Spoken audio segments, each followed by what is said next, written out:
और अब बारी है मार्केट अपडेट की। अमेरिका में होने वाली कोई भी वित्तीय हलचल भारतीय बाजार पर असर डालती है और सोमवार को भारतीय बाजार पर इसका असर देखने को मिला। दरअसल अमेरिका में दो बड़े बैंक लगातार डूब गए हैं। इसका असर आपको बता दें शेयर बाजार पर भी साफ दिखाई दिया और बाजार करीब 1000 अंक टूट गया। बाजार की शुरुआत आज मामूली बढ़त के साथ हुई थी, लेकिन वक्त बीतने के साथ ही बाजार में गिरावट भी दर्ज की गई। तो यहाँ शेयर मार्केट का अपडेट हम आप तक पहुंचा रहे हैं और इस पर विस्तार से जानकारी देने के लिए कुणाल गुप्ता हमारे साथ जुड़ चुके हैं, अर्थशास्त्री हैं। कुणाल जी, आपका स्वागत है भारत 24 पर।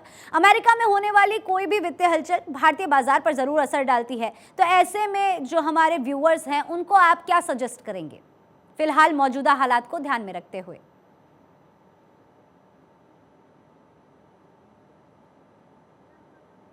आप प्लीज अपने आप को अनम्यूट कर लीजिए कुणाल जी। जी। तो जैसा आयुषी जी, क्या है कि आज की डेट में इंडिया ग्लोबलाइजेशन से परे नहीं है। जितनी भी हमारी कंपनियां हैं वो ग्लोबलाइज्ड इकोनॉमी में कंट्रीब्यूट करती हैं। बहुत सारे इंटरनेशनल बैंक्स हैं, जैसे सिलिकॉन वैली बैंक जिसने भी बहुत सारी इंडियन कंपनीज में इन्वेस्ट करा हुआ था। बहुत सारी टेक्नोलॉजी ड्रिवन कंपनीज जो डॉलर लेके आती हैं इंटरनेशनल मार्केट से, जो पैसा कमाती हैं, यूरोपियन मार्केट में पैसा कमाती हैं, यूएस मार्केट में पैसा कमाती हैं। और उन्हीं इंटरनेशनल पैसे से जो निवेश होता है उसका इंडिया की इकोनॉमी के ऊपर अच्छा पॉजिटिव इम्पैक्ट पड़ता है जब एफआईआईज इंडिया में स्टॉक्स खरीदते हैं। इसका एक बहुत बड़ा उदाहरण ये है कि ग्लोबल इकोनॉमी टिपिकली या यूएस इकोनॉमी को अगर हम देखें तो 1 से 1.5%, 1.5 से 2% मैक्सिमम मूवमेंट होती है। इंडियन इकोनॉमी अगर 7% से नीचे ग्रो करे तो हमारे यहाँ हाहाकार मच जाता है। तो अब इंटरनेशनल मार्केट इंडिया में निवेश करती है, इंडिया जैसी मार्केट्स में निवेश करती है, तो इसीलिए हमारा एक्सपोजर भी इंटरनेशनल जो अच्छी बुरी चीजें होती हैं उनके साथ लगा रहता है।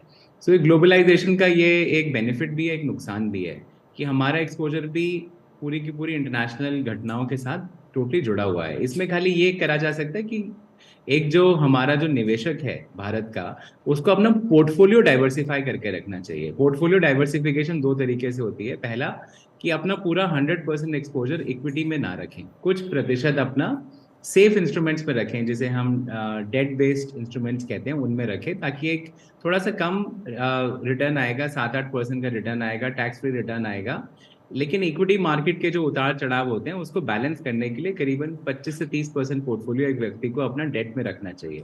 अगर 70% पोर्टफोलियो इक्विटी में है तो वो भी किसी एक सेक्टर पे ना हो। जैसे टेक्नोलॉजी के सेक्टर में जिसका मैक्सिमम एक्सपोजर रहा है उसके स्टॉक्स को हर्ट हुआ है, तो एफएमसीजी में कुछ स्टॉक रखे जाएं, कुछ बैंकिंग में रखे जाएं, कुछ पीएसयू में रखे जाएं, कुछ हाई एंड जो आज की उभरती हुई जो एरियाज हैं, सेक्टर्स हैं, उसमें रखे जाएं। तो डाइवर्सिफिकेशन से ही सेफ्टी आपकी बनी रह सकती है। बिल्कुल कुणाल जी, हमारे साथ जुड़ने के लिए और तमाम जानकारी दर्शकों तक पहुंचाने के लिए आपका बहुत बहुत धन्यवाद।